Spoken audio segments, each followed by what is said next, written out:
Muito bem-vindos, um prazer em tê-los mais uma vez no Webinar Quadrante. Começo agradecendo o Paulo de Sora, sócio fundador e gestor da RPS Capital. Obrigada pela presença. Eu que agradeço. Hoje, juntamente com o Paulo, nosso comitê de investimentos, representados aqui por Saulo Rosman, Álvaro Marangoni e Lucas Sassi, apresentarão a nossa visão sobre o cenário econômico local e global. Vamos dividir essa apresentação em 3 temas. Vamos começar com o cenário global, cenário local e estratégias de investimento. Para cada um deles, a gente abre espaço aqui para os nossos palestrantes debaterem com a gente num bate-papo informal. Então, fiquem à vontade ao longo da apresentação, como de costume, enviando as suas perguntas. Se for conveniente, ao longo da própria apresentação, a gente já encaixa a pergunta e responde também, mas com certeza, no final, nós vamos dedicar os últimos 15, 20 minutos para responder todas as perguntas. Álvaro, vamos esquentar um pouquinho, falando um pouco de global? Começar com global? Vamos lá. Boa tarde, pessoal. Obrigado aí pela presença de todos e Paulo, pelo seu tempo. Apesar do foco aqui hoje ser Brasil e estratégia e alocação de Brasil, não dá para falar de Brasil sem colocar um pano de fundo no que está acontecendo no mundo, com várias incertezas e um pouco de turbulência lá fora, mas muita liquidez. Então, Paulo, se você conseguir contar para a gente aí em 5 minutinhos, vocês que têm uma abrangência muito grande na análise, como é que vocês estão vendo esse cenário e depois a gente traz isso para o local. Bom, obrigado, bom estar falando com você, Álvaro, amigo Saulo, tantos anos aí que a gente não falava, mas vamos lá. Pessoal, a nossa visão sobre o cenário global segue benigna, né? Eu acho que o pano de fundo principal para a gente se posicionar aqui no cenário é o que o Álvaro falou, a taxa de juros. A taxa de juros no mundo segue muito baixa. A taxa de juros nos Estados Unidos real está abaixo de 1,5% negativo. A taxa de juros no Reino Unido segue abaixo de 3% negativa. Esse é um cenário que já vem há muitos anos, se intensificou, obviamente, com a questão da pandemia. Os bancos centrais vieram injetando muita liquidez no sistema, quantitative easing, né, que é compra de títulos, para manter a taxa de juros muito baixa, jogaram a taxa básica dos seus juros a zero.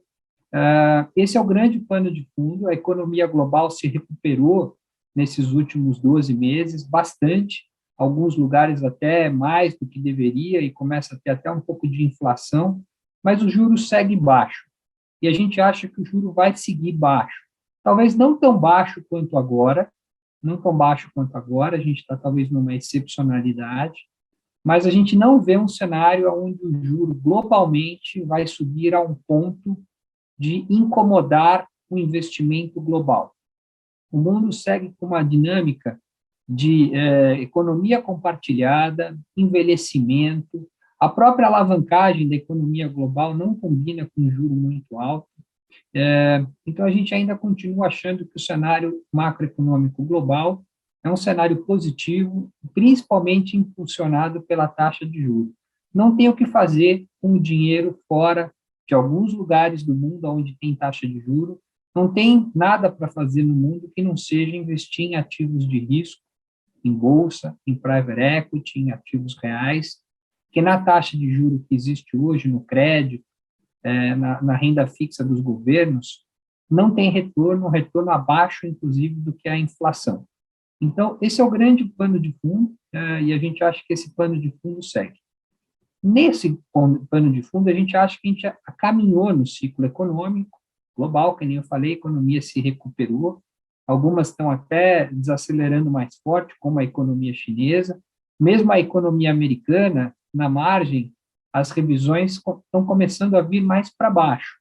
Tem um efeito específico da variante Delta da Covid, mas tem o fato, sim, que a economia amadureceu. Então, a gente está num ponto que a gente costuma dizer que é um ponto de meio de ciclo. A economia já está aquecida, a inflação começa a incomodar e os bancos centrais começam a pensar em retirar um pouco de estímulo, dado que a economia já está madura. Então, é um ponto de virada. Até aqui foi só para cima, economia para cima, juro muito baixo, tudo certo. A gente acha que começa um ponto de virada para um ponto de meio de ciclo. A matriz de investimento começa a mudar nesse ponto meio de ciclo. Não é uma recessão, a gente não acha que já está naquele patamar onde a economia está totalmente madura, mas é uma economia mais madura do que a gente viu até aqui.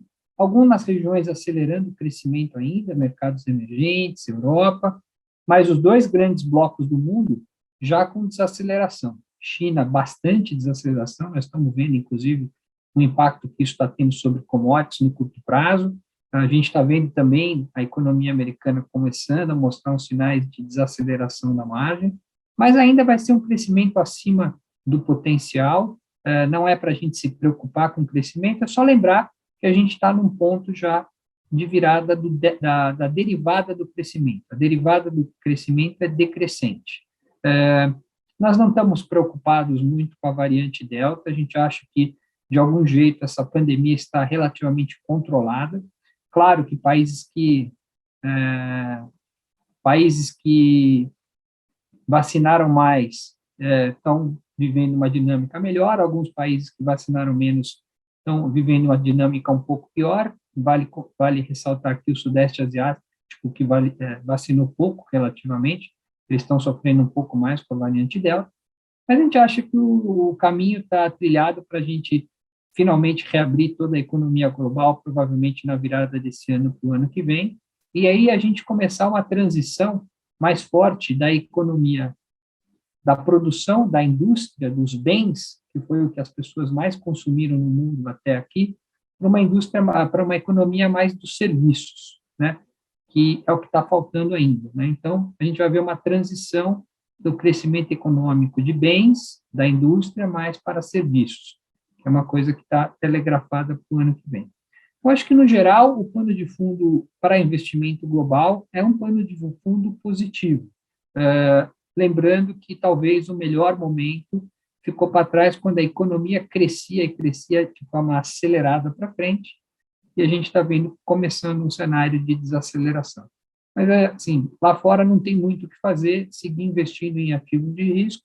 A única coisa que a gente tem feito mais recentemente, aumentar a barra de qualidade nos investimentos, né? Na hora que você tem essa transição do crescimento acelerado com uma desaceleração na margem, você sobe a qualidade daquilo que você investe menos em coisas muito cíclicas, você começa a ter um pouco mais de investimento em coisas mais defensivas, empresas que crescem independente do PIB, aqui talvez um exemplo do setor de tecnologia, mas você começa a ter uma carteira menos arriscada, com mais qualidade, com menos ciclicalidade na carteira, exatamente porque você está nesse quadrante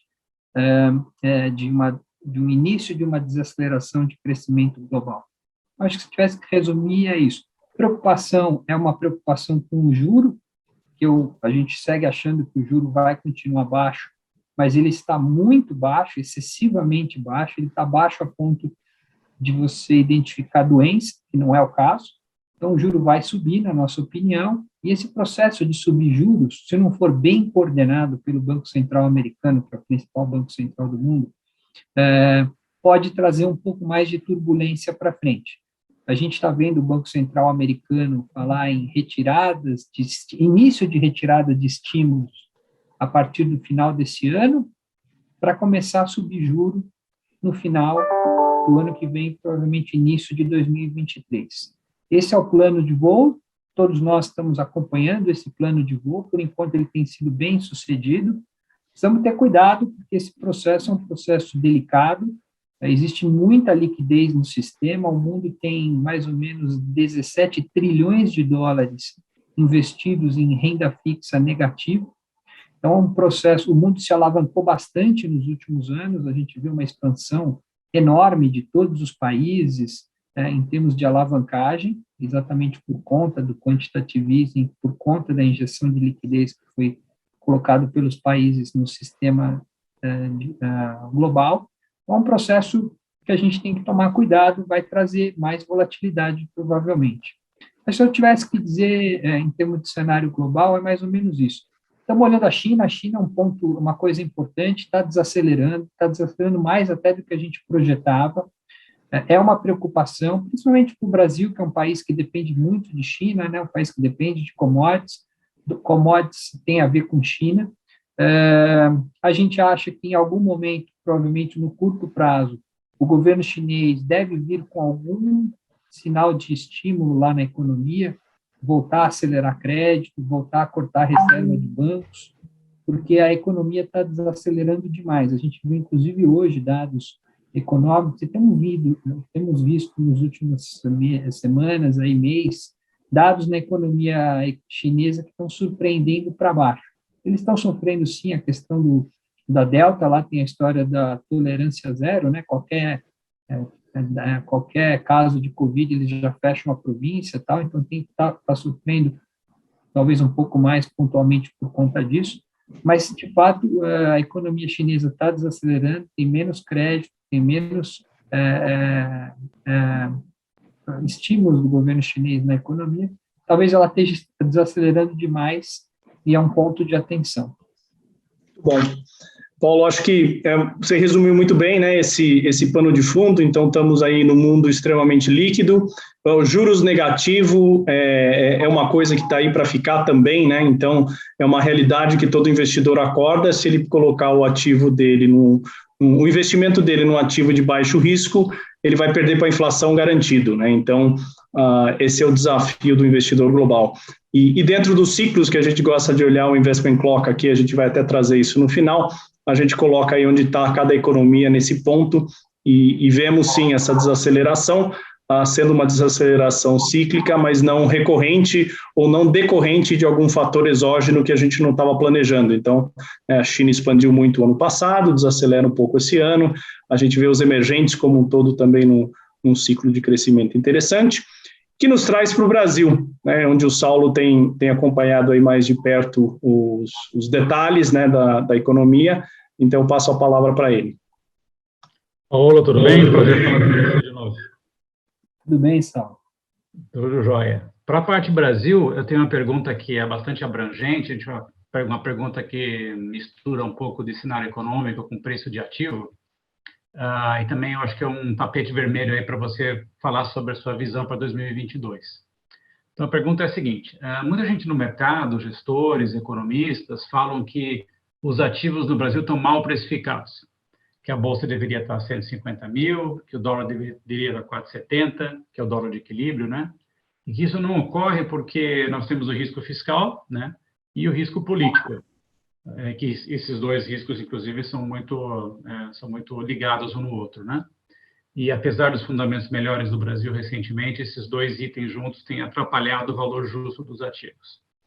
A minha pergunta é, se vocês da RPS, ou você pessoalmente concorda com essa teoria do mercado, que o preço está errado, né? E se sim, quando que esse risco termina? Ou não termina, ou até piora, né? Então, com base nisso, eu queria que você falasse um pouco dessa tua opinião e a tua visão para 2022 no que concerne a parte fiscal, no que concerne juros, inflação e atividade no Brasil. Bom, Saulo, eu não concordo com essa tese, tá? Eu não acho que os ativos brasileiros estão baratos quando você olha eles conjuntamente. Acho que eles estão conversando um com o outro, tá? Então, vamos traçar um pouquinho do plano de fundo, que não é positivo de Brasil. Aliás, eu estou no mercado há 30 anos, venho acompanhando vários ciclos de bons momentos de Brasil e de maus momentos de Brasil, períodos da década de 90, na década de 2000. Eu estou com a impressão, eu tenho um caderninho que eu costumo anotar, porque a gente vai ficando velho e vai esquecendo das coisas, né? Eu tenho um caderninho que eu anoto os momentos mais especiais, assim, os momentos mais difíceis que eu vivi, que eu interpretei, e eu, de vez em quando, volto nesse caderninho para eu lembrar, será que agora está pior do que lá atrás? Ou está melhor? Como é que está? E, assim, a minha interpretação do meu caderninho é que a gente está num dos piores momentos, que eu me lembro, tá? E vou tentar desenhar esse cenário para vocês. Então, acho que a primeira coisa é que nós estamos vivendo uma crise política importante, né? O Brasil está polarizado, essa polarização não vai ceder, na minha opinião. Nós vamos seguir aí pelo menos mais 18 meses, 16 meses, 15 meses aí para a eleição, com muita volatilidade política.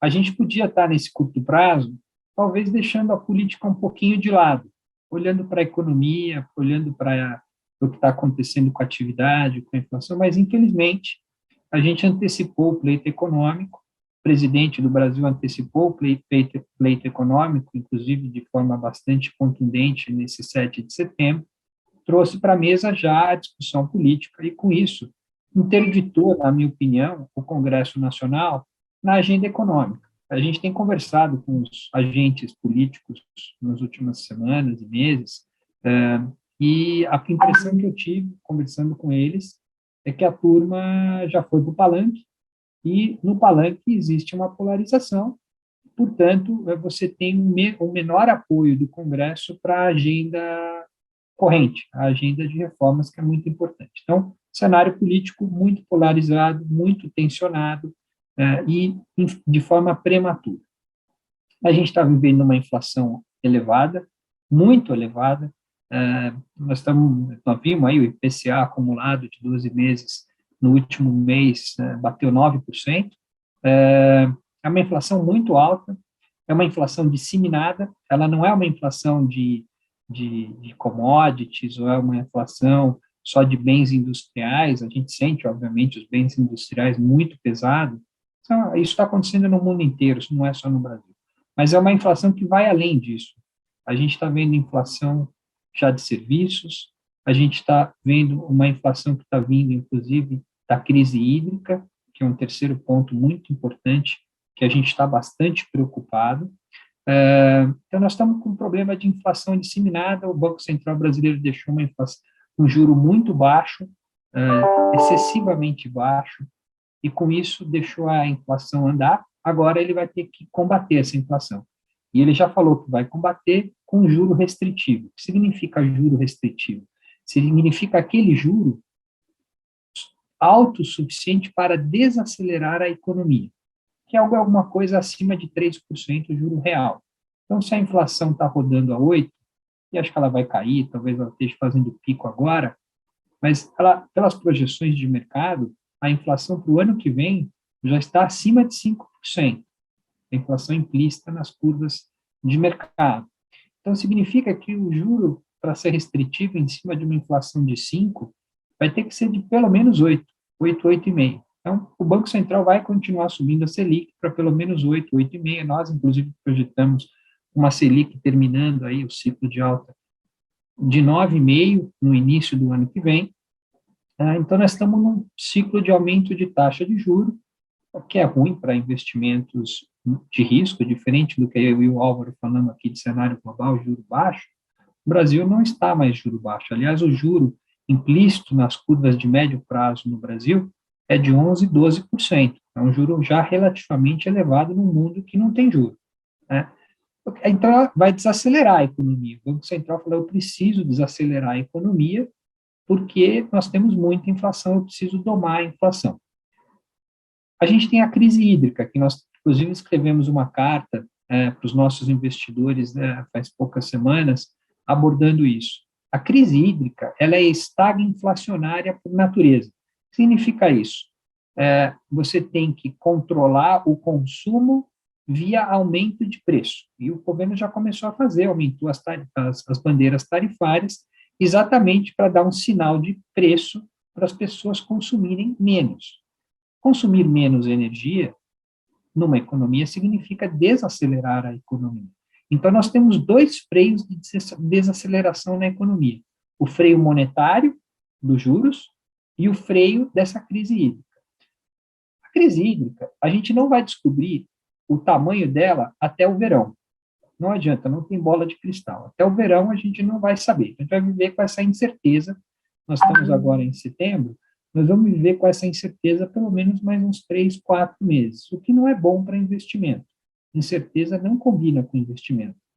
Nós, usando consultorias especializadas, e a gente usa 4 delas, tentando ser o São Pedro, né, que é obviamente muito difícil, mas dá para projetar algumas informações, como a temperatura do mar, quanto está chovendo na Amazônia, se vai ter laninha esse ano ou não, e todas as indicações indicam que vai ter laninha. O que é laninha? É o mar mais gelado, e com o mar mais gelado, menos evaporação, portanto, menos chuva, mesmo durante o verão. Então, tudo está indicando que a gente vai ter um verão seco. Um verão seco que vai bater em reservatórios de energia muito baixos no sul e sudeste do Brasil, os mais baixos em 90 anos. E essa tendência de chuva baixa não é uma característica de 2021, 2022. Ela já vem desde 2010.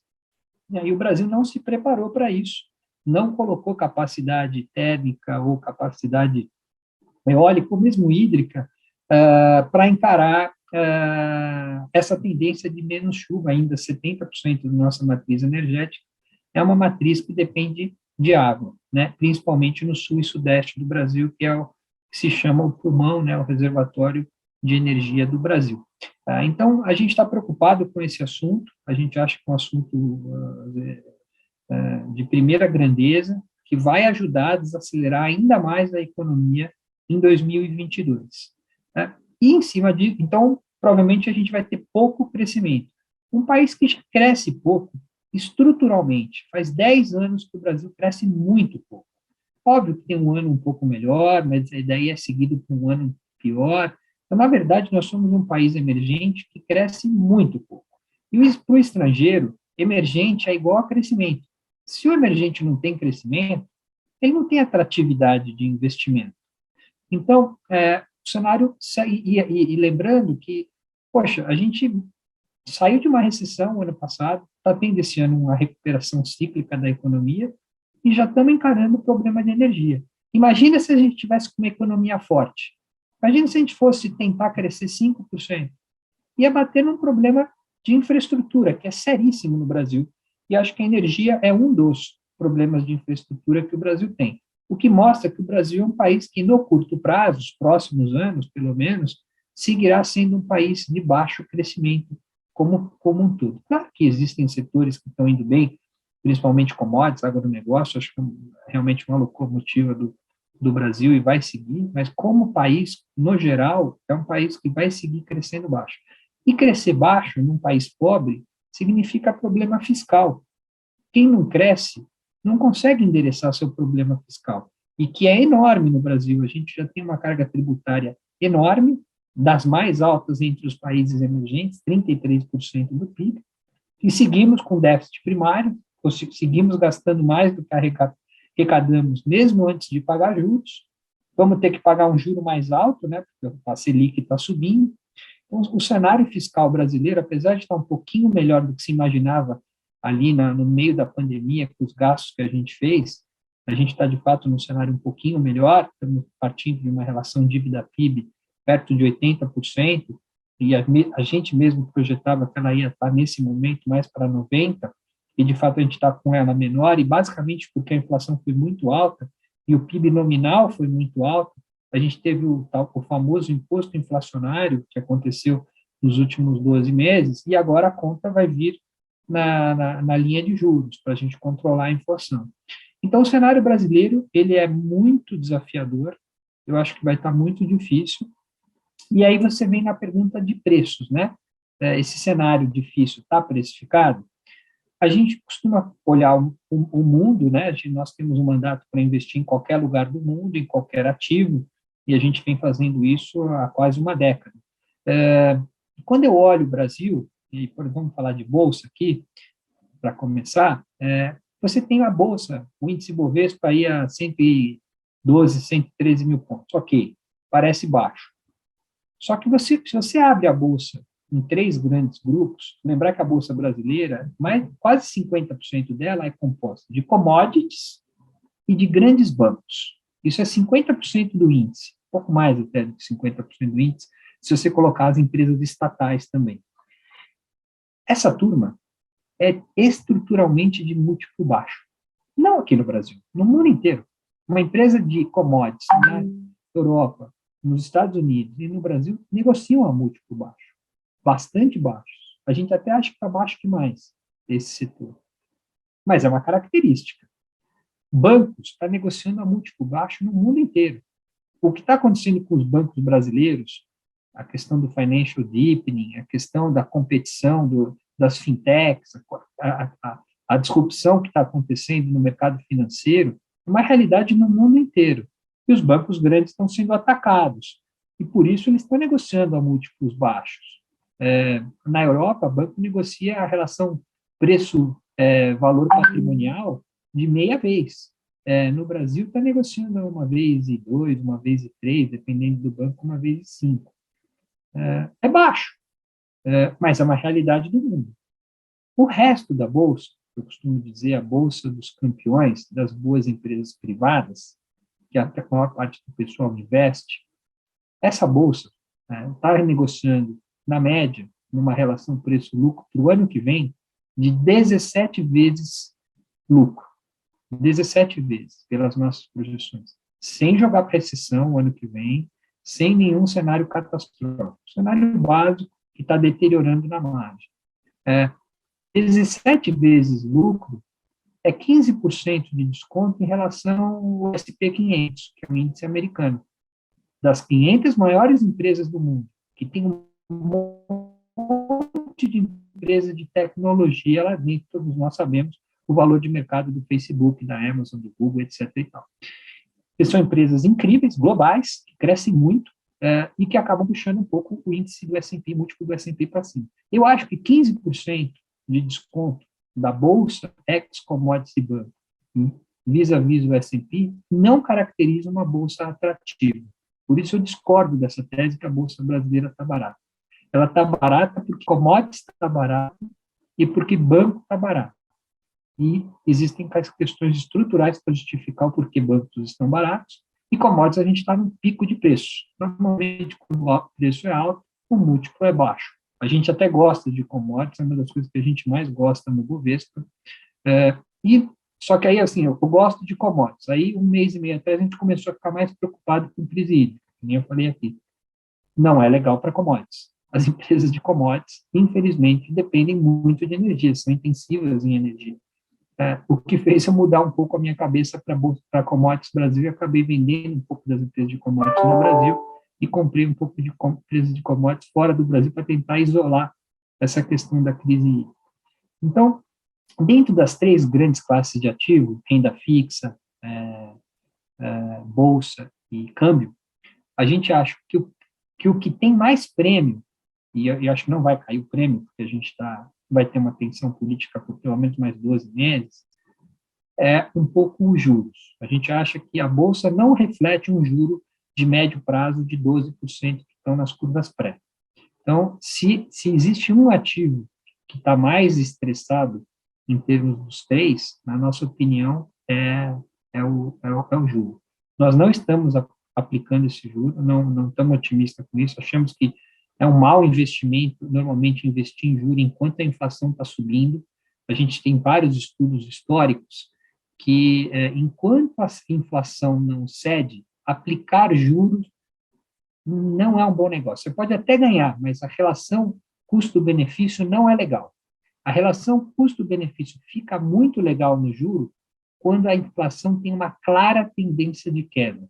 E os nossos economistas ainda não identificaram essa clara tendência de queda na margem da inflação, muito pelo contrário, ela segue surpreendendo negativamente.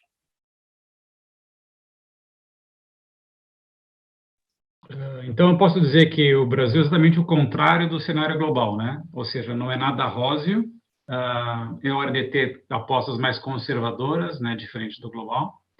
E a minha segunda pergunta era sobre risco. Você já mencionou vários riscos que o Brasil tem, pelo menos até as próximas eleições.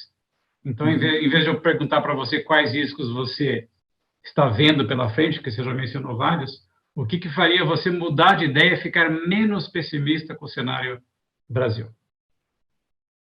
Eu acho que, assim, um dos riscos, que é o tal do risco hidrológico, a gente não vai ter nenhuma bala de prata nos próximos pelo menos 4 meses para saber. Vai depender da chuva de janeiro e fevereiro, ponto final. Então, esse risco não vai sair da mesa até então. Se chover bastante, vai tirar um pedaço importante do risco da mesa, vamos acompanhar, vamos torcer para São Pedro. As indicações não são boas, mas podem estar erradas e a gente pode ter, sim, chuva. O segundo risco, esse é político, né? Isso a gente também não vai saber até outubro do ano que vem. Se acontecesse alguma coisa extraordinária, daqui até lá, alguns dos candidatos desistisse, enfim, aparecesse alguma coisa muito fora da caixa, que às vezes aparece, né? A gente viu na eleição de 2010, enfim, podem acontecer algumas coisas extraordinárias, 2010, não, 2014, mas, assim, no final, teria que sair da polarização. Eu acho que se a gente sair da polarização, melhora muito o cenário, né? Um caminho do meio viável, na minha opinião. Mas também não está com cara que a gente vai conseguir saber isso tão cedo. Eu falei com os políticos, tenho falado com eles, que a turma que vai tentar um voo pelo meio não vai apresentar candidato antes de março. Com a história de que não coloca ninguém na vitrine agora, porque agora é só pedra que vai levar. E acho que está certo estrategicamente, né? Então, a gente não vai saber se a gente vai ter um caminho viável pelo meio antes de março do ano que vem. Mesmo que tenham, vamos dizer que todos topem um único candidato e que seja um único candidato sexy para o eleitor. Sei lá qual é a figura, não faço a menor ideia, mas vamos supor que surja essa pessoa que seja extremamente centrão, se convirja para um só, que é obviamente muito difícil, né? Vão ter várias tentativas. Mesmo assim, você vai ter um ambiente polarizado muito forte. Hoje, inclusive, saiu um estudo aí de uma consultoria que a gente usa, que usa dados um pouco mais quantitativos para tentar mensurar a probabilidade de uma terceira via, meio que com o que está acontecendo nas redes sociais, meio que fazendo um pouco de análise quantitativa, de machine learning, para tentar identificar, e a probabilidade de uma vitória hoje, de uma terceira via, é menor do que 20%. Claro que política muda, vai depender da economia, vai depender, enfim, até de variáveis exógenas, mas eu acho que a probabilidade hoje é baixa de uma terceira via, que seria talvez um motivo que me deixasse mais otimista. Fora disso, a gente vai ter que esperar quem vai ser o eleito presidente do país e qual vai ser o plano que ele vai ter para os próximos 4 anos. Lembrando que a gente tem tido, nos últimos, vamos falar aqui, desde o segundo governo do Lula, aí nos últimos 12 anos, um não plano, né? O plano do Brasil dos últimos 12 anos tem sido péssimo. E a consequência disso é que a gente faz 10 anos que não cresce nada. Então, teria que vir um dos dois candidatos com um plano mais crível, com um plano mais que permitisse a economia crescer mais. Não sei, o Lula está dando entrevistas complicadas. Você olha na margem que ele está falando e você não gosta. Eu até acho que ele estava falando mais para o eleitor dele do que qualquer outra coisa. Mas, assim, eu dificuldade de acreditar no Lulinha, paz e amor, sinceramente, depois de tudo que aconteceu. E o Bolsonaro, ele já teve 4 anos para fazer coisas, ele até fez algumas coisas, até não estou dizendo que não caminhou nada, mas é pouco para aquilo que a gente precisa, pelo tamanho do desafio que a gente tem. Tanto é verdade que a gente segue crescendo muito pouco, mesmo com as coisas que foram feitas até aqui. Então, está muito difícil realmente o cenário, e a gente vai ter que esperar talvez a carta aos brasileiros do Lula 2023, 23, né? Ou o Bolsonaro, de fato, mudar um pouco a sua postura e passar a ter um governo mais previsível, né, do ponto de vista político, talvez até na economia um pouco mais liberal do que foi. Acho que o Paulo Guedes tentou fazer muita coisa, mas no final o próprio governo sabotou muito das medidas. Então, teria que vir do mundo político. Na verdade, o otimismo, assim, a médio prazo, Brasil. Perfeito. Eu acho que a visão da Quadrante e da RPS estão relativamente alinhadas, né, tanto no global quanto no local. E com esse gancho aí, eu passo agora para o nosso terceiro tema aqui do webinar, que é a parte de alocação que a Quadrante está colocando nas carteiras dos clientes. Então, vou passar isso para o Lucas.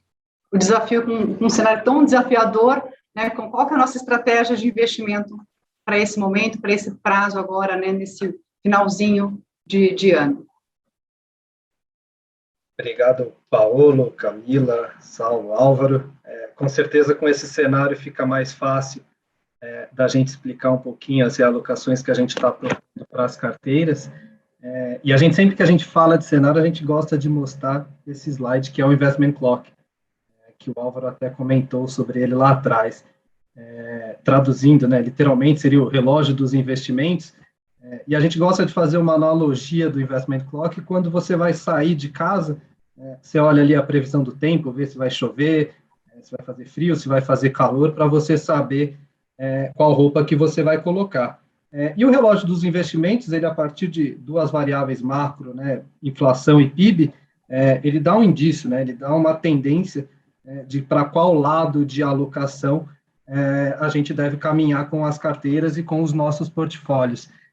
E aqui no relógio, quando a gente aparece na imagem, fica muito mais claro para a gente a diferença de estágio de Brasil e de Estados Unidos, como o Paulo bem mostrou, né? Se a gente faz essa analogia com a festa, os Estados Unidos estão muito antes na festa, o Brasil a gente está ali naquele talvez finzinho de festa, já quase acabando, uma festa muito mais conflituosa, que durou muito menos tempo, que teve todo um barulho político, e a gente está caminhando para essa estagflação, que seria um cenário em que a nossa inflação, pelos motivos que a gente apresentou, vai continuar alta, e o nosso PIB teve um crescimento, né, que teve até um repique esse ano, muito mais associado com a política ali pós-Covid, do que efetivamente com uma transformação do país, ele acaba sendo, nos próximos anos, muito mais baixo.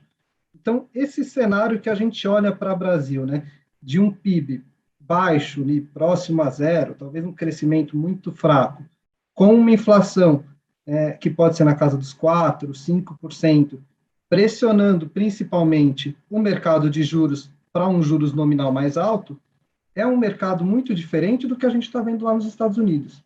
E é um mercado que, quando a gente soma um dos riscos que a gente falou bastante, que é um risco que é de maior imprevisibilidade, que é o risco político. Então, se a gente olhar, né, hoje a gente já tem um cenário político conturbado. Se olhar a política do governo atual, é uma política de conflito. Então, dificilmente você consegue ter alguma previsibilidade sobre quais vão ser os próximos passos da nossa política. Se a gente pega esse cenário, né, joga para o ano que vem e coloca uma pimenta de uma eleição, como o Paulo bem falou, que tem dois lados ali, as duas faces da moeda extremas, que também não são bem vistas pelo mercado, você tem um cenário extremamente desafiador para o investimento. E esse cenário desafiador, né, que tem uma volatilidade muito alta e que tem uma clareza muito baixa nos investimentos, nos leva a reduzir risco nas carteiras. Então, a primeira mensagem é: nós vamos reduzir os riscos das carteiras pensando na nossa alocação para 2022. Então, quando a gente olha aqui no Investment Clock, a gente já começou um ciclo de subida de juros, como o Paulo bem disse, a gente está longe de acabá-lo. Tem aí as discussões de mercado, né, se os juros vai para 8%, 8,5%, 9%, mas uma das certezas que a gente tem é que os juros vai continuar subindo para combater essa inflação que está alta, e a gente já teve o pico de crescimento de PIB, que foi o nosso famoso voo de galinha brasileiro de um ano. Então, esse cenário de reduzir risco, ele se resume em 4 principais movimentos, que na verdade são 2 movimentos que a gente vai propor em macro linhas para as carteiras. Depois, logicamente, cada carteira tem os seus ajustes finos, tem os produtos ali dentro, mas é uma redução dos ativos de maior risco na carteira. Então, primeiro, uma redução de fundos multimercado, aqui principalmente aqueles fundos de retorno absoluto. Então, os fundos mais conhecidos como os fundos macro, esses fundos eles precisam de um cenário mais róseo, de uma clareza maior no horizonte para montar ali as suas posições e terem ganhos nas carteiras. Então, como a gente não está vendo esse cenário, muito pelo contrário, inclusive, esse é um primeiro ativo que a gente vai começar a reduzir a alocação nas carteiras. E um segundo ativo é a posição de renda variável. não tem argumentos para a gente justificar uma grande posição de renda variável nas carteiras por tudo isso que a gente está falando desde que a gente começou o nosso webinar. Então, a gente reduz essa posição, principalmente nas ações aqui voltadas brasileiras. Vamos ter também uma redução marginal offshore, porque, como o Paulo disse, já tem um nível de preço mais alto lá fora, apesar de você ainda ter fundamentos grandes. E a gente se aproveita de um ativo que estava escasso aqui no Brasil nos últimos anos, porque a gente tinha uma Selic muito baixa. Então, onde a gente vai aumentar a alocação? Principalmente em ativos de CDI, o crédito privado, pós-fixados, aproveitando dessa Selic mais gorda, sempre com a preocupação ali do ganho real, né, contra a inflação, que também vai continuar alta, e nos ativos indexados da inflação.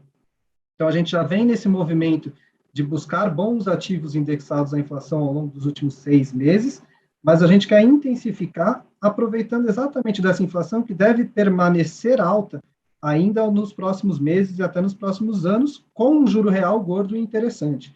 Então, você ter ativos tanto ligados ao CDI mais um spread, como ligados ao IPCA, né, a inflação mais um spread, fornecem um ganho hoje que, quando a gente olha em comparação, né, ao que a gente teria no risco alocado de multimercados, absolutos e de renda variável, muito mais interessante.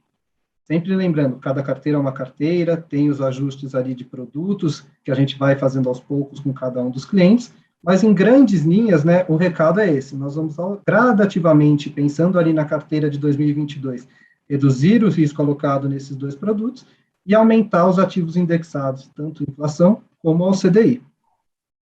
E aí acho que a gente pode abrir para perguntas, né, Cá? Eu acho que sim. Chegou algumas perguntas já por aqui, para a gente tentar respeitar aqui. Só queria fazer uma consideração antes, que é, aproveitando o livrinho do Paulo, que ele falou que ele olha para o passado, né? A gente já teve crises políticas, já teve crises fiscais e outras crises no Brasil, e quando isso acontecia, a gente reduzia as posições de risco na carteira e ia para o CDI, porque o CDI, na época, ganhava da inflação e era um CDI mais alto. Mas, historicamente, por razões seculares ou por questões que o juro no mundo é muito baixo, hoje não é uma opção. Então, para o alocador, é um desafio ainda maior. É que nem você ser um chefe de cozinha que você tem pouca qualidade de produto para colocar para preparar o prato. Então, nós temos que ser bastante conscientes que os próximos 12, 18 meses vão ser bastante desafiadores para quem aloca recursos. Diligentes, né, Saulo? Sempre.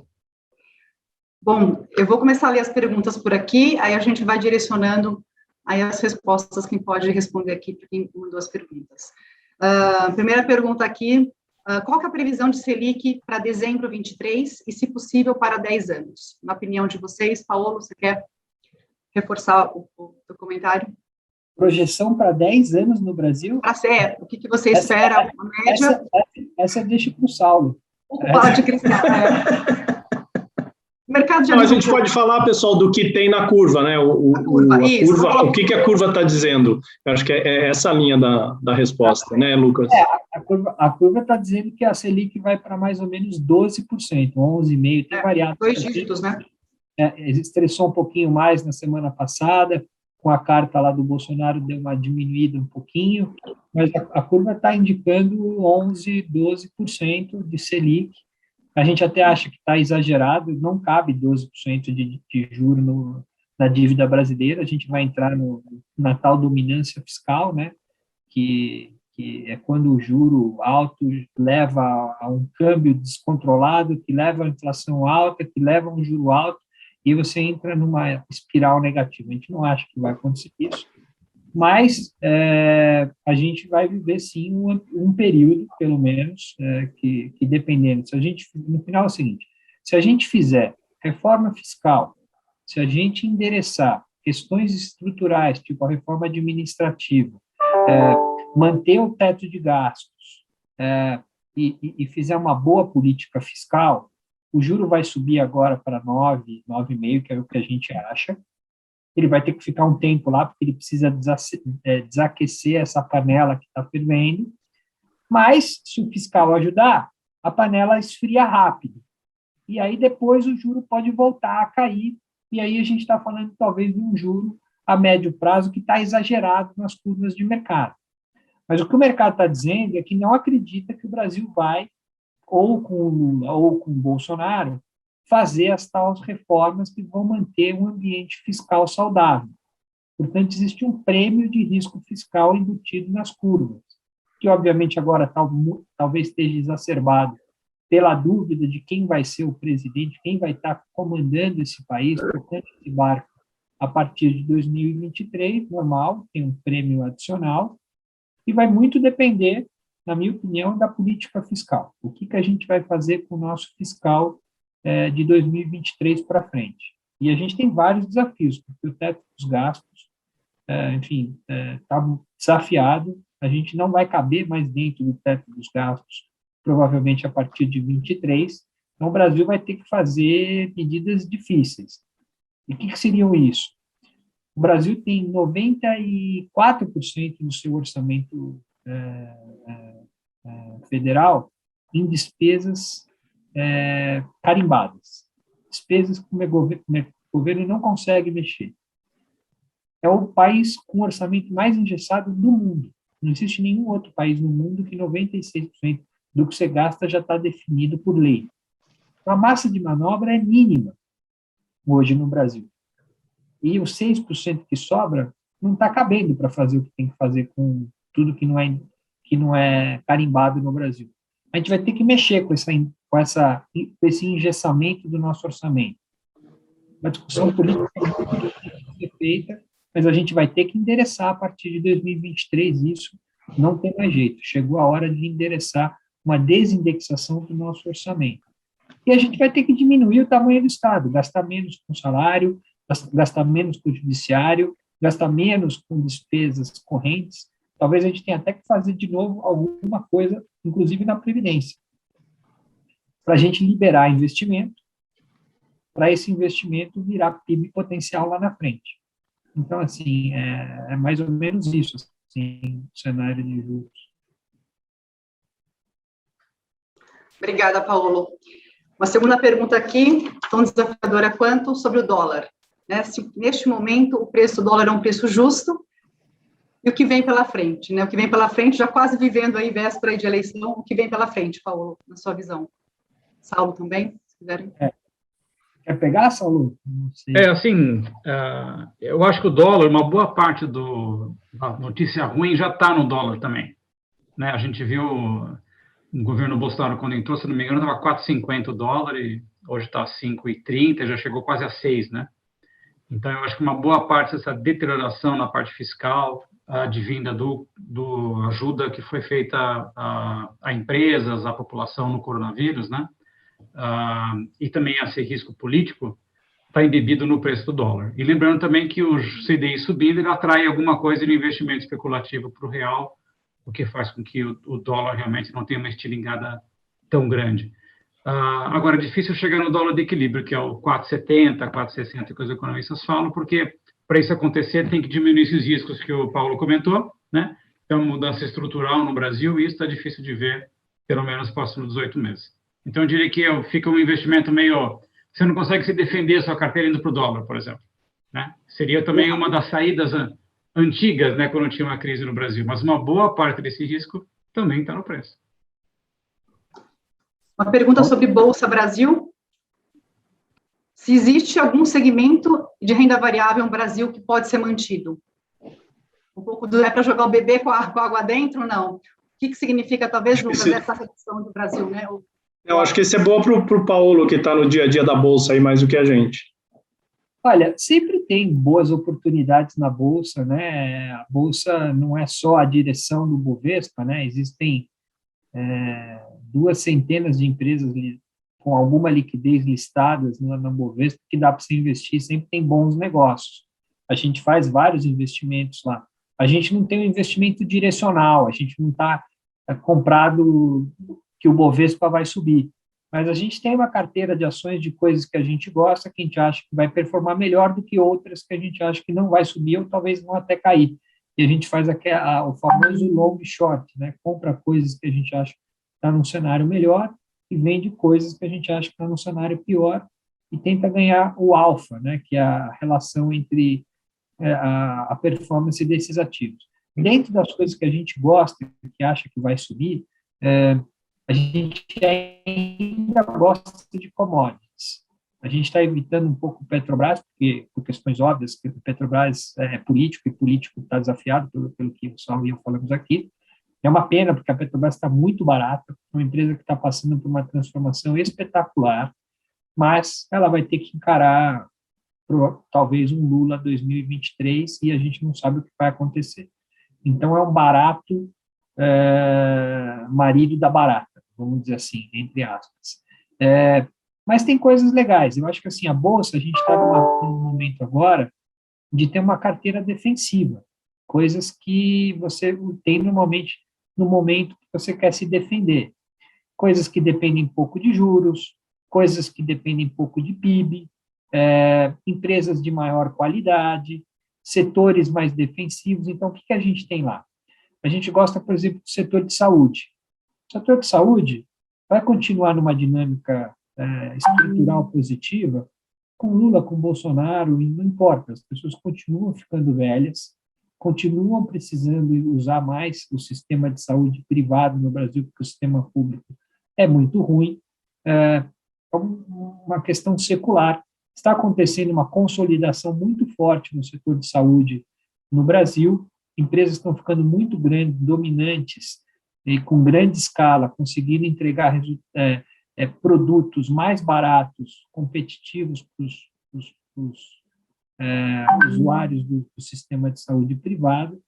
A gente gosta bastante do tema. Não tem a ver com PIB, não são empresas alavancadas, a gente tem posição nesse setor. Muitos setores que a gente também tem posição é o setor de supermercado. Por questões óbvias, as pessoas vão continuar consumindo, vão consumir coisas básicas. Talvez na crise você não compre um carro, você não compre uma casa, mas você não vai deixar de ir no supermercado comprar coisas básicas.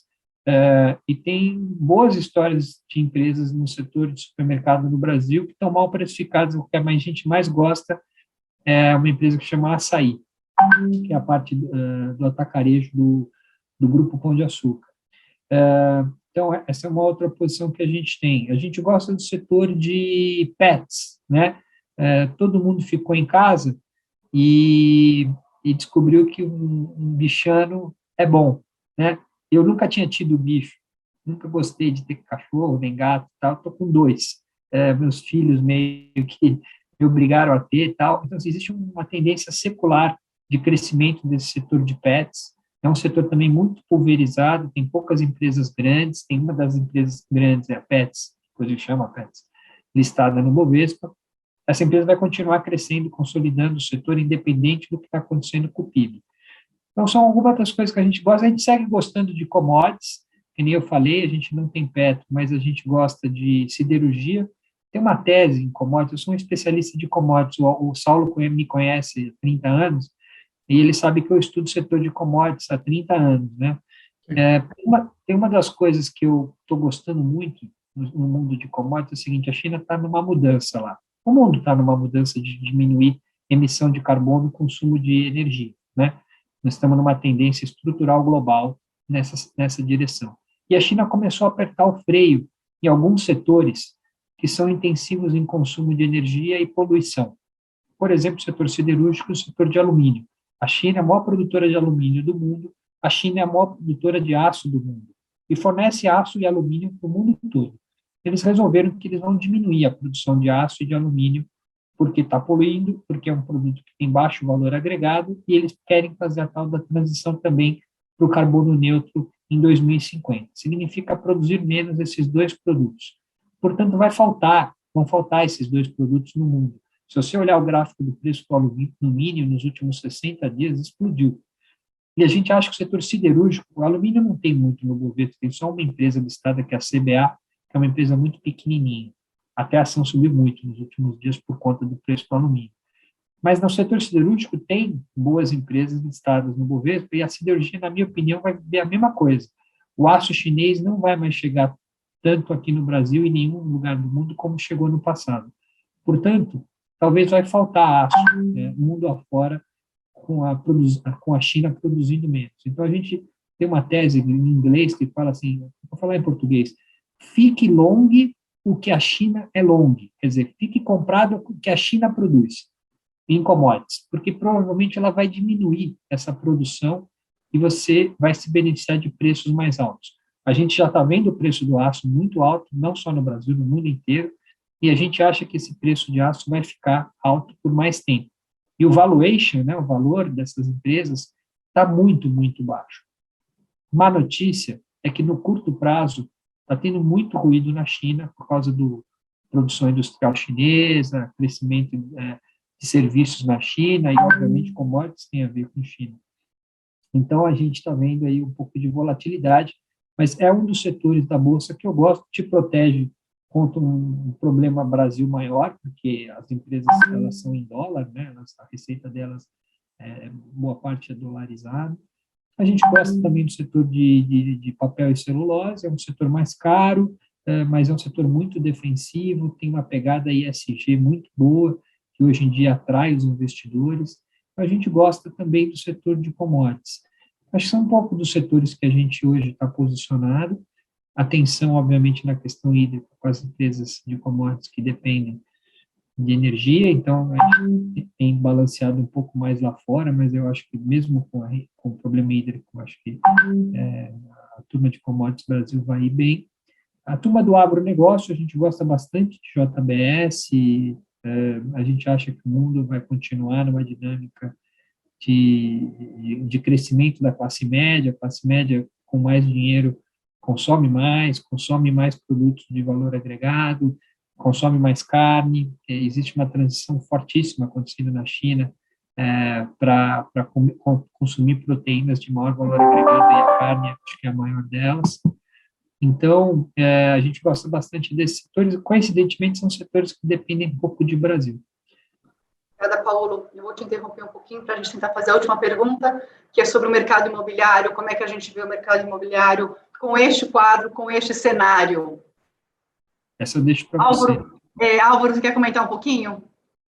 Para a gente responder a última pergunta. Eu acho que sim, em linhas gerais, né, se a gente voltar lá para o Investment Clock que o Lucas mostrou, o mercado imobiliário é um mercado que depende de crescimento econômico e inflação baixa e juros baixos, né? Então, no momento que a gente tiver uma alta do juro e uma desaceleração na atividade econômica, é natural que esse mercado também reaja ciclicamente, negativamente, em função desse ciclo, né? A gente gosta de falar, imóvel é o quê? É um galpão que o cidadão, a empresa aluga para aumentar a produção ou aumentar o estoque, ou devolve quando está vendendo menos ou precisa carregar menos estoque, ou é um imóvel que o cidadão que está ganhando dinheiro, ganha um bônus melhor, compra um apartamento melhor e vende o pior. Então, tem tudo a ver com o ciclo econômico. E temos que lembrar que imóvel é um ativo cíclico, né? Não é um ativo de retornos recorrentes ad infinitum, como às vezes os bancos gostam de mostrar na hora de vender o fundo. Sem dúvida. Bom, encerramos o horário aqui, pontualmente. Poxa, britânico. 19 horas. Gostaria de encerrar, então, o evento de hoje, agradecendo a presença de vocês, palestrantes, Saulo, Álvaro, Lucas e Paulo. Muito obrigada. E especialmente hoje, dia 15 de setembro, dia do cliente, agradecer a você que está aí do outro lado, nos assistindo. Sem você, nada disso seria possível. E esses 18 anos de empresa se devem a você. Muito obrigada. Obrigado. Até o próximo webinar.